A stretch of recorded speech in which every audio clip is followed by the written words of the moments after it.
वक्रतुंड महाकाय सूर्यकोटि समप्रभा निर्विघ्नं कुरु मे देव सर्वकार्येषु सर्वदा। श्री राधे। ब्रह्मा जी द्वारा रचित चैत्र मास के शुक्ल पक्ष की प्रतिपदा हमारे नव संवत्सर का बहुत महत्वपूर्ण दिवस है। इस दिन ब्रह्मा जी द्वारा रचित सृष्टि का ये प्रथम दिवस माना जाता है। विक्रम संवत का प्रारंभ इसी दिन से प्रारंभ हुआ।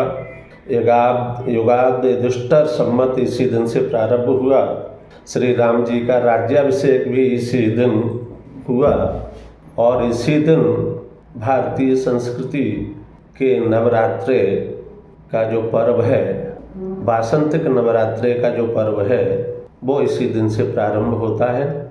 वासंतिक नवरात्रे 9 दिन के होते हैं, जिनमें 9 देवियों का पूजन किया जाता है। प्रथमम शैलपुत्री च, द्वितीयम ब्रह्मचारिणी, तृतीयम चंद्रघंटेति कूष्मांडेति, चतुर्थकम पंचमम स्कंदमातेति, षष्ठम कात्यायनीति च, सप्तमम कालरात्रि च महागौरीति चाष्टमम, नवमो सिद्धिदात्री च नवदुर्गा प्रकीर्त्यते। इस प्रकार से वासंतिक नवरात्रि में प्रथम दिवस शैलपुत्री की पूजा होती है, द्वितीय दिवस ब्रह्मचारिणी पराम्बा की पूजा होती है, तीसरे दिन चंद्रघंटा नाम की पराम्बा की पूजा होती है, चतुर्थ दिवस में कूष्मांडा देवी की पूजा होती है, स्कंद माता की पूजा पंचम दिवस में होती है, कात्यायनी देवी की पूजा छठवें दिन की जाती है, 7वें दिन कालरात्रि का पूजन होता है और भगवती महागौरी का पूजन 8वें दिन किया जाता है और 9वें दिन भगवती सिद्धिदात्री का पूजन किया जाता है। इस प्रकार से वर्ष के प्रथम 9 दिन शक्ति अर्जित करने के लिए, ऊर्जा एकत्रित करने के लिए भगवती के पूजन से वर्ष का प्रारंभ किया जाता है। भगवती के पूजन के लिए सामग्री एकत्रित करनी चाहिए। विधिवत सभी सामग्री एकत्रित करें। सामग्री एकत्रित करने के पश्चात प्रातःकालीन क्रियाओं से निवृत्त होकर के शुभ मुहूर्त में भगवती का पूजन करना चाहिए। विशेषकर आज 8 दिन व्यतीत हो चुके हैं। कल भगवती का 9वां दिन है, 9वीं तिथि है। कल प्रातःकाल से ही रवि पुख योग, सर्वार्थ सिद्धि योग है, जो दिवस पर्यंत रहेगा। इसके पश्चात 9:27 से लाभ का योग पूजन के लिए प्राप्त होगा और 10:57 से 12:27 तक अमृत योग प्राप्त होगा। ये दोनों योग बहुत ही सुंदर हैं। भगवती का इन दोनों योगों में पूजन किया जा सकता है और पूजन करना चाहिए। पूजन ब्रह्मा जी द्वारा रचित सृष्टि का जो प्रथम दिवस है, तो व्यक्ति को कुछ शक्ति और ऊर्जा प्राप्त करने के लिए भगवती का पूजन करते हैं। शारीरिक ऊर्जा प्राप्त हो, मानसिक ऊर्जा प्राप्त हो, आध्यात्मिक ऊर्जा प्राप्त हो, इन तीनों शक्तियों के लिए भगवती शक्ति का पूजन किया जाता है। 9वीं के दिन प्रातःकालीन क्रियाओं से निवृत्त होकर के, जैसा मैं पहले बता चुका हूँ, सभी सामग्री एकत्रित करें। सामग्री एकत्रित करने के पश्चात भगवती का शुद्ध आसन पर विराजमान करें, चौकी पे विराजमान करें भगवती को।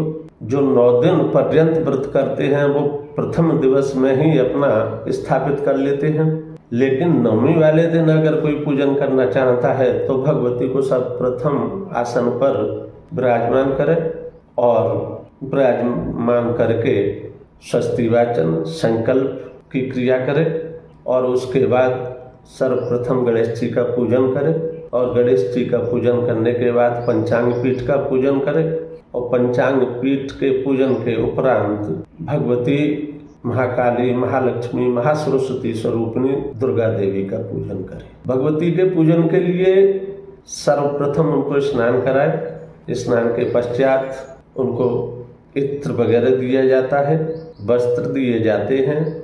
वस्त्र के बाद चंदन दिया जाता है, अबीर गुलाल दिया जाता है, सिंदूर दिया जाता है, चावल दिए जाते हैं, उन्हें वस्त्र प्रदान किए जाते हैं और वस्त्रों के बाद भगवती को पुष्पमाला और पुष्पों से उनका पूजन किया जाता है।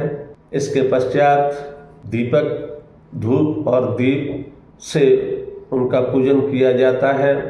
नैवेद्य अर्पण करें और नैवेद्य के बाद फल अर्पण करें, जो कि हमारी भारतीय संस्कृति के आधार पर प्रचलित है। षोडशोपचार 16 प्रकार का पूजन इस प्रकार से अन्य अन्य द्रव्यों से किया जाता है। एक पंचोपचार पूजा होती है, एक षोडशोपचार पूजा होती है। तो भगवती का षोडशोपचार पूजन करें और पूजन के पश्चात भगवती की आरार्तिक्यम आरती करें। आरती करने के बाद आरती ले, प्रसाद ग्रहण करें और अगर 9 दिन पर्यंत जागरण न कर सके व्यक्ति तो नवमी के दिन भगवती का जागरण करना चाहिए। इस प्रकार से भगवती महाकाली का जो पूजन करते हैं, महासरस्वती का जो पूजन करते हैं, महालक्ष्मी का जो पूजन करते हैं, वो लोग शारीरिक, मानसिक और आध्यात्मिक शक्ति को प्राप्त करते हैं।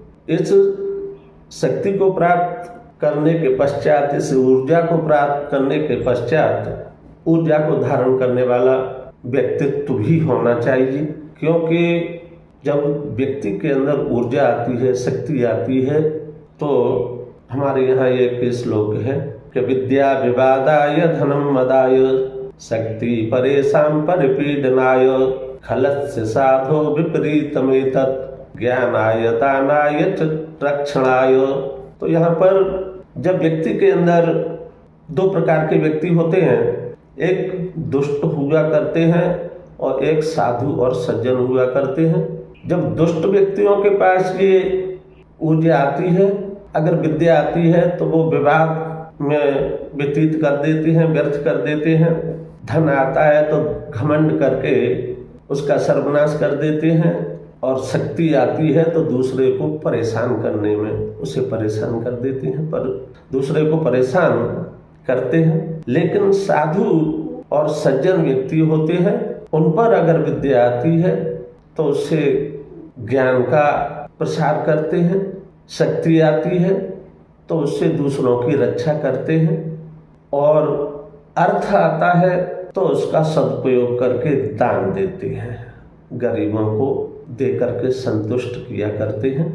तो हमारे 9 दिन पर्यंत जब शक्ति की उपासना हुई तो शक्ति को धारण करने के लिए शक्तिवान चाहिए, और शक्तिवान भी मर्यादित व्यक्तित्व होना चाहिए।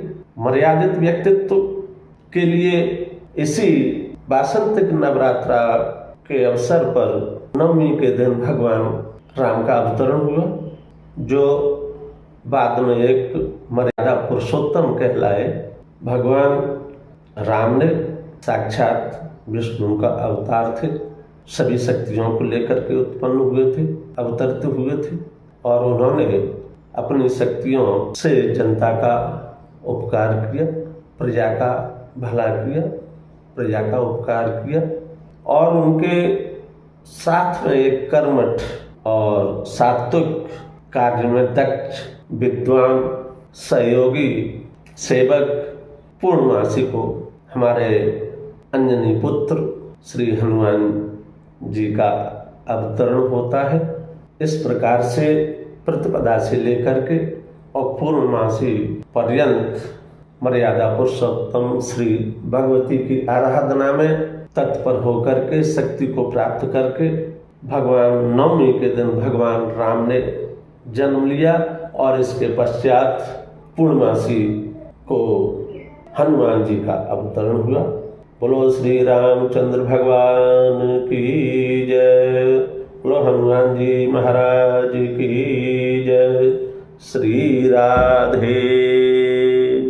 कृपया लाइक और सब्सक्राइब कीजिए। आप देख रहे हैं Geo9 न्यूज़।